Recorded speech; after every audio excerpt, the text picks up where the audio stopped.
não era justificável e não tendo os seus homens armados como tinha antes, não era justificável que esse diálogo tivesse apenas esses dois atores. Por via desse facto, foram incluídos mais atores. Mas continuamos a ver que o diálogo inclui somente, até agora, a Comissão Técnica, inclui somente partidos políticos.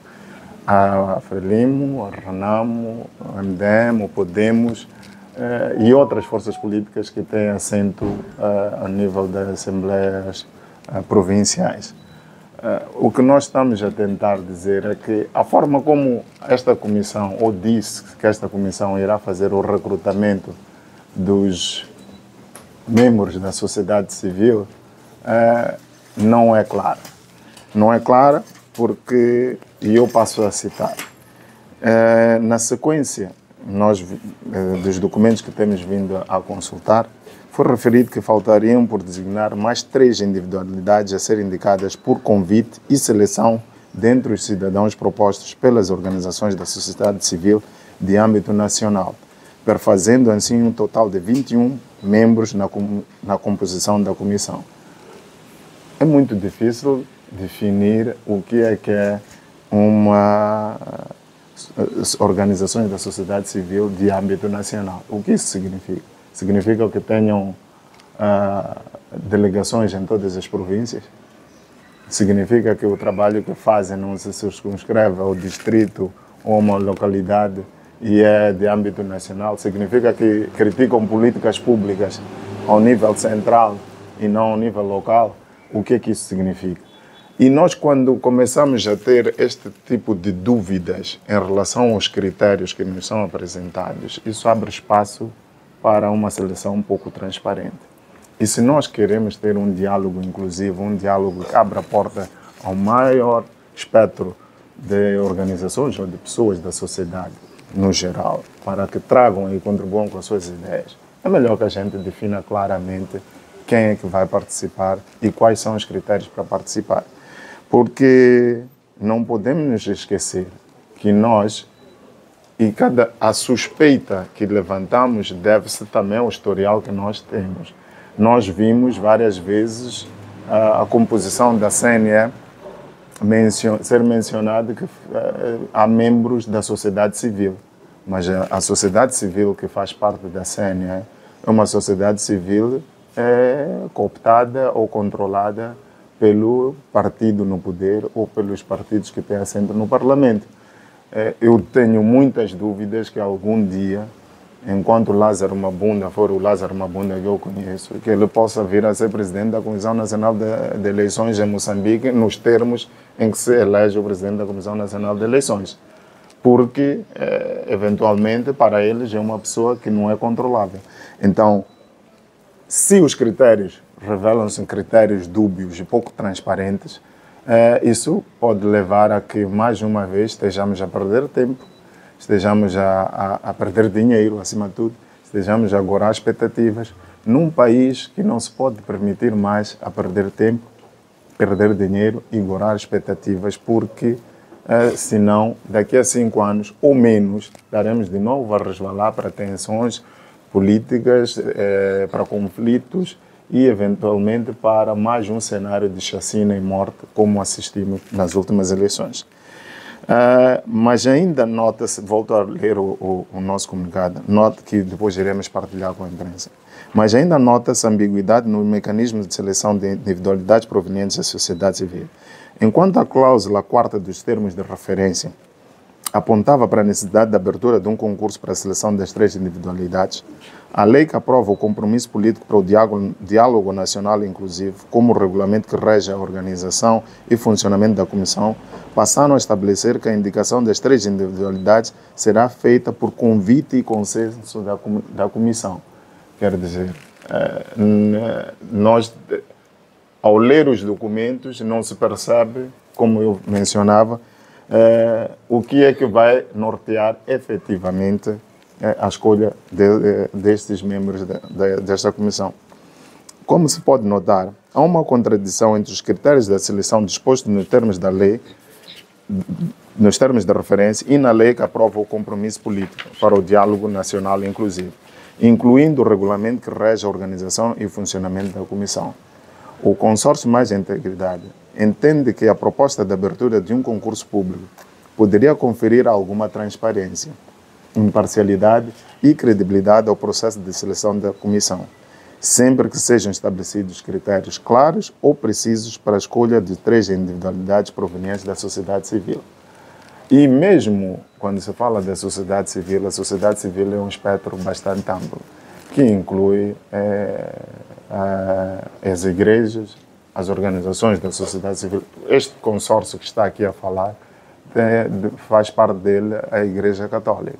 Então, quando se fala de sociedade civil, o espectro é bastante amplo. Então, é necessário, no nosso ver, que sejam definidas claramente e sem um resquício de dúvida o que é que se pretende e como se pretende escolher as pessoas que farão parte deste consórcio, desta comissão.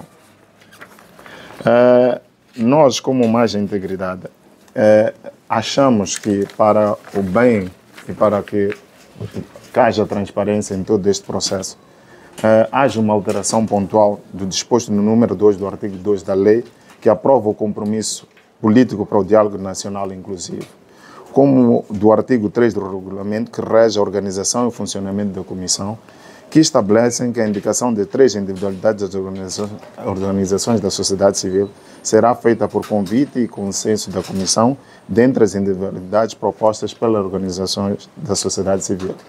Então, sendo assim, o consórcio propõe que no lugar da redação acima se tenha outra como, por exemplo, a que nós propomos, que é a indicação ou seleção das 3 individualidades provenientes de organizações da sociedade civil poderá ser feita por meio de concurso público nos termos a serem fixados por regulamento próprio e ser aprovada pelos membros da comissão. Meus senhores, o que nós pretendemos reforçar aqui é que seja claro, transparente e que não haja qualquer tipo de dúvida na interpretação da forma como é que as pessoas que farão parte desta comissão técnica, vindas da sociedade civil, sejam escolhidas. Isso contribui para a transparência do processo e um processo que começa de forma transparente dá garantias, dá algum tipo de garantia e credibilidade ao mesmo, num contexto em que o país não se pode permitir, mais uma vez volto a frisar, o país não se pode permitir a gastar dinheiro que não tem, e há muita gente que pensa que nós estamos a correr como sociedade civil, pelo menos eu já vi nas redes sociais, a sociedade civil está a correr para nós, consórcio Mais Integridade, estamos a correr para tentar entrar nesta comissão como uma forma de aceitarmos ou ganharmos os perdimes que foram anunciados. Eu acho que todos vocês viram o orçamento que foi aprovado para esta comissão, que foi apresentado. Nós desde já avançamos que nós não temos interesse nenhum no dinheiro que lá está. E se fizéssemos parte da comissão, não iríamos de forma alguma aceitar qualquer tipo de perdão e iríamos fazer as expensas próprias. Então, não se trata de uma questão de dinheiro. Trata-se de uma questão de querer contribuir para algo que acreditamos que possa ser uma mudança radical na forma como se faz política em Moçambique e trazer seriedade a um processo que é importante. E, não se esqueçam, isso é importante frisar, os assuntos que esta comissão vai discutir não só prendem-se com assuntos da área da revisão da lei eleitoral. Este é um dos pontos que vai ser lá mencionado. Mas, para além deste, também vai se discutir descentralização, vai se discutir a questão do setor extrativo, entre outros aspectos legais. E nós achamos, não querendo aqui armarmos em pavões, achamos que temos a expertise necessária, a expertise essa que os partidos políticos não têm. E não venham aqui nos dizer que têm. Não têm. Os partidos políticos não têm expertise em termos de descentralização, É só ver o que está acontecendo no nosso Parlamento e a miséria que é o debate no nosso Parlamento. Não tem expertise em termos de indústria extrativa, é só ver o que está acontecendo no nosso Parlamento. E as coisas que aprovam ou deixam de fiscalizar. Não tem expertise em termos da legislação eleitoral. Nós fazemos formações a alguns partidos, aqueles que querem, nós olhamos, interpretamos a lei, fazemos análises, produzimos artigos. Então, se alguém que está disposto a ajudar o país pro bono, sem nenhum centavo, está disponível para participar dessa comissão, e é verdade, podem nos vedar, podemos continuar a contribuir por fora. Mas a única coisa que queremos e que seja frisado é que o processo de escolha seja transparente, claro, e que não haja dúvidas para ninguém que aqueles que foram escolhidos para fazerem parte desta comissão são as pessoas mais capazes e as pessoas que melhor irão contribuir para que as reformas que sejam produzidas à luz deste diálogo sejam reformas que conduzam Moçambique a um caminho diferente daquele que o país está neste momento. Porque neste momento Moçambique está mal. Aquele que disser o contrário está a mentir com todos os dentes, porque as estatísticas revelam isso. Muito obrigado. O senhor falou aqui para responder o critério de seleção dos membros que vão integrar a esta comissão e que vai implicar a mexida da Lei MAI. O que é que eventualmente vai se mexer na Lei MAI para poder acomodar, digamos assim, supostas vontades da própria comissão? Não é a lei mãe é a Constituição. Mas estamos a falar da lei. Mas... Bem, o que aqui se refere. Ok.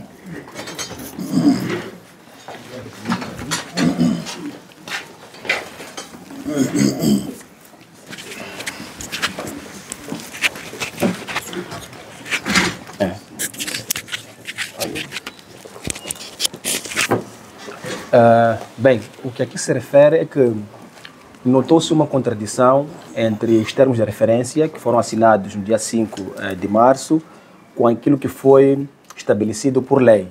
Ou seja, a lei que foi aprovada pela Assembleia da República aponta que a seleção será feita de acordo com o convite a ser feito pela Comissão dentre as várias organizações da sociedade civil propostas.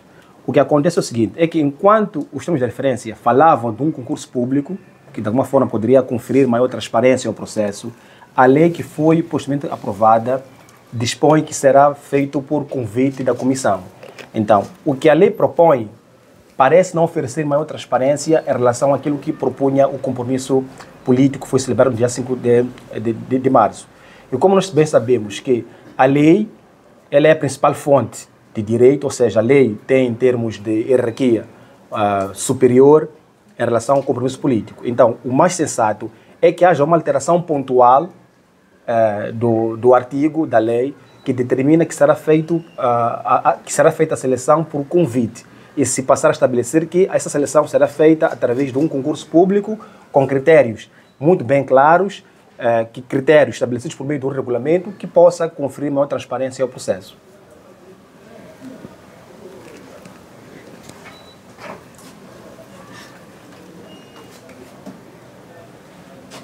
Colegas, mais perguntas? E uma questão extra. Eu gostava de perceber como é que o consórcio Mais Dificuldade observa esta crise que se vive na Renamo, a ocupação da sede nacional e depois do mato, e onde assistimos aquele espetáculo relacionado. Eu quero ouvir como é que vocês interpretam isso. Microfone.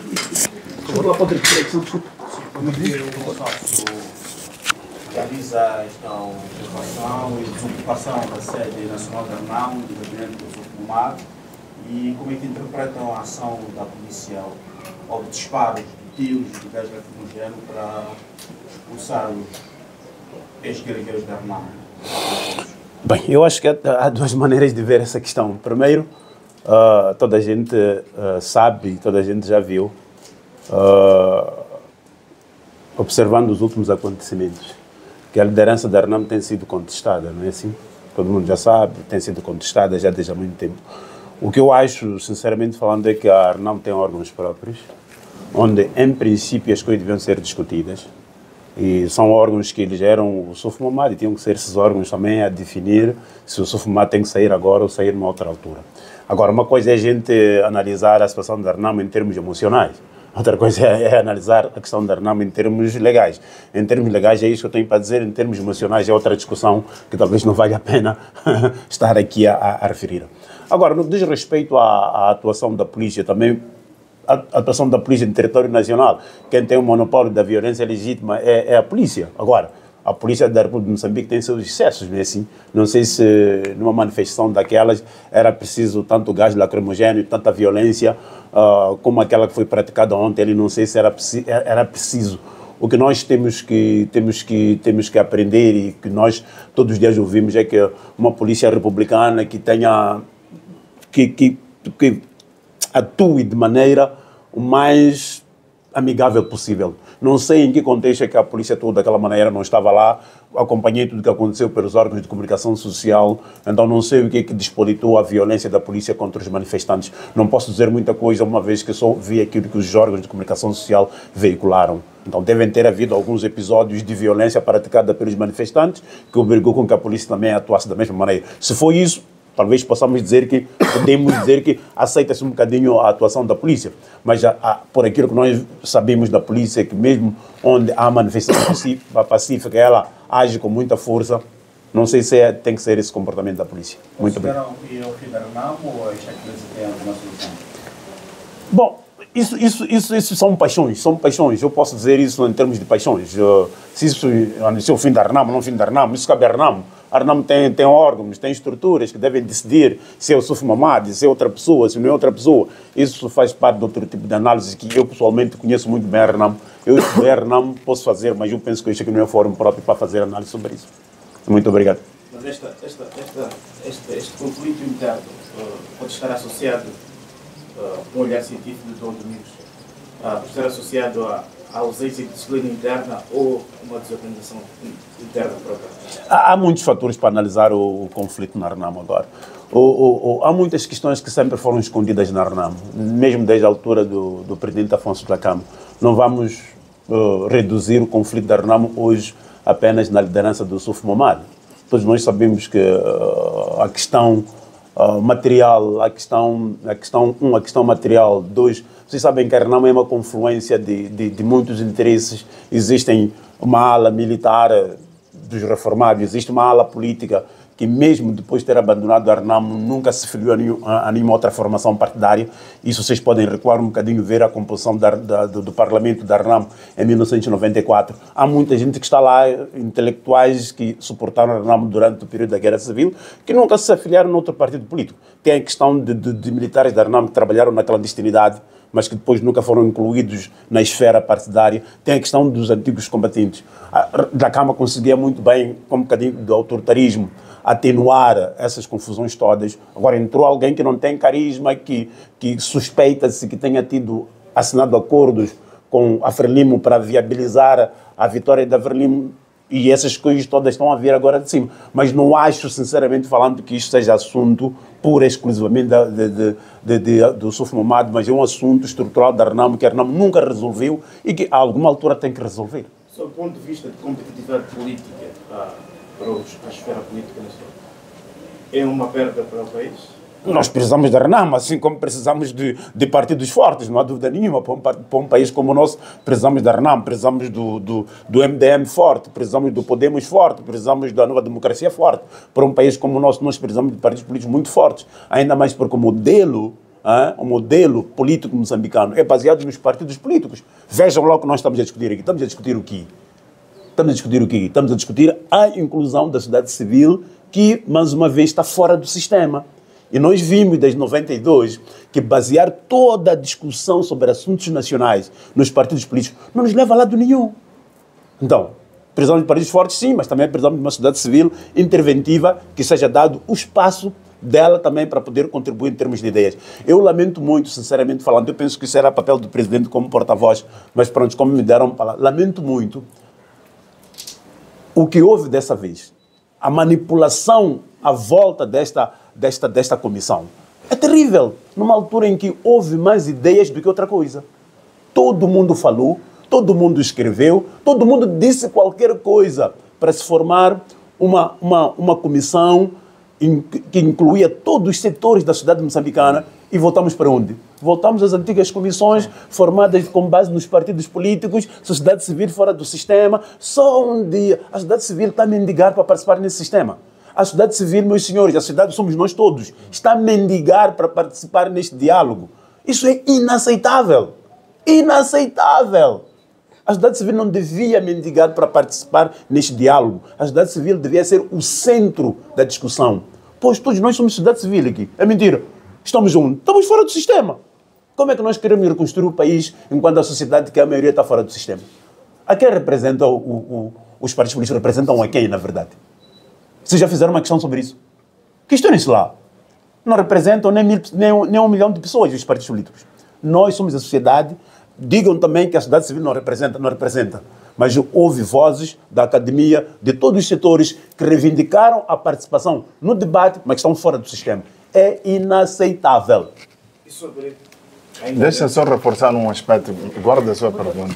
Por exemplo, nessa comissão vai-se discutir assuntos sobre o setor extrativo.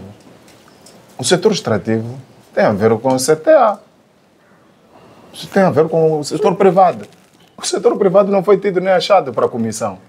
É uma aberração. O setor privado vai-se discutir descentralização. Um dos principais problemas deste país neste momento é a descentralização fiscal. E isso afeta o setor privado. Onde é que está o setor privado lá? Não é tido nem achado.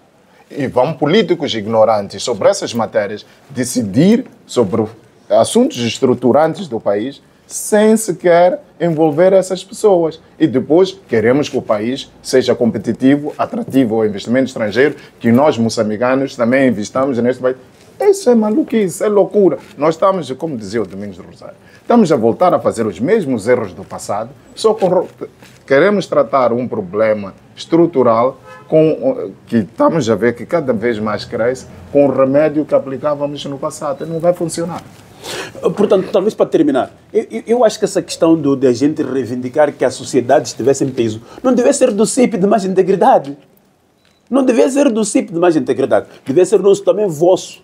Vocês também sofrem os problemas desse país. E eu acho que a classe jornalística tinha que ter uma missão muito importante em reivindicar o direito de participar nesta comissão. Esta comissão, meus senhores, é uma comissão muito estruturante. Muito estruturante, que todos nós aqui devemos reivindicar, fazer parte dela. Não tracem só nos princípios para mais integridade apenas. Vocês também deviam reivindicar a mesma coisa. Vou aproveitar ainda a boa vontade do Dr. Rosário para se pode fazer uma análise profunda sobre o que se viveu. Não vou fazer isso. Sinto muito, não vou fazer isso. Sinto muito, não vou fazer isso. Vamos lá nos circunscrever aspectos que dizem respeito a esta conferência de imprensa. Se vocês querem minhas opiniões pessoais, vocês sabem onde eu vivo, vocês sabem onde eu me encontro, procura-me. Agora não sou porta-voz de Mais Integridade, faço parte das organizações, faço parte de Mais Integridade, é nessa condição que estou aqui. Opiniões pessoais, me procurem de lado se eu aceitar, mas nessa altura posso não aceitar também.